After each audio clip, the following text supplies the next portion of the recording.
छत्तीसगढ़ के बीजापुर इलाके के घने जंगलों में पैदा हुआ माडवी हाद्दिमा एक आम आदिवासी बच्चे की तरह बड़ा हुआ। न उसके घर में बिजली थी, न किताबें, न स्कूल की घंटी।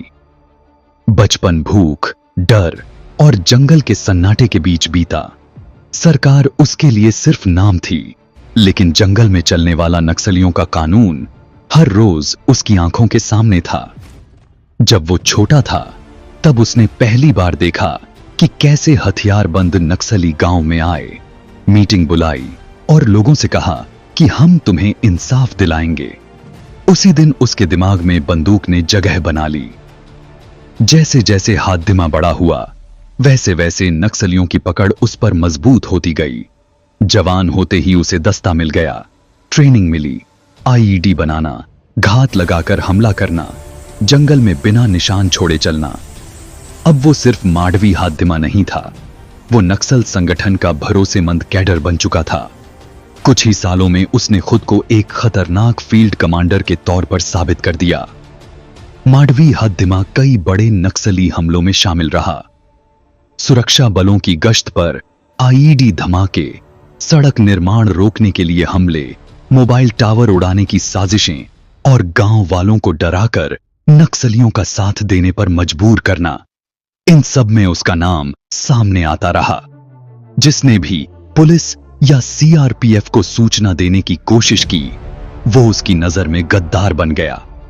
जंगल में उसका नाम डर का दूसरा नाम था, लेकिन जंगल में छिपकर लड़ना आसान होता है, हमेशा नहीं। समय के साथ सुरक्षा बलों ने उसकी हर चाल को पढ़ना शुरू कर दिया। खुफिया तंत्र मजबूत हुआ, ड्रोन इनपुट मिले, लोकल नेटवर्क टूटा। माडवी हाद्दिमा को लग रहा था कि वो अब भी सुरक्षित है, लेकिन असल में वो चारों तरफ से घिर चुका था। फिर वो दिन आया। बीजापुर के जंगलों में सीआरपीएफ, डीआरजी और एसटीएफ की संयुक्त टीम ने पुख्ता सूचना के आधार पर ऑपरेशन लॉन्च किया। पूरी रात इलाके की घेराबंदी हुई, हर भागने वाले रास्ते को सील किया गया।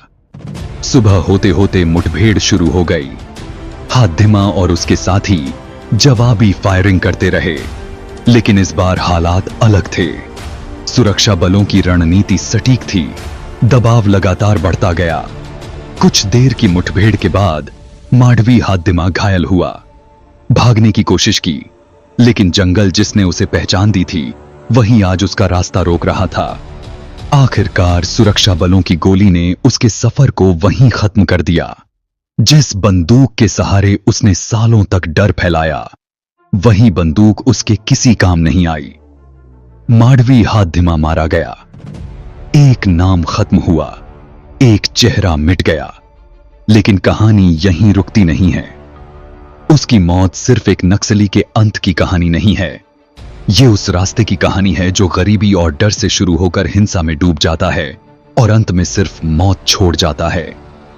सुरक्षा बलों ने उस दिन सिर्फ एक नक्सली नहीं गिराया, बल्कि दर्जनों मासूम युवाओं को उस अंधे रास्ते पर जाने से रोका।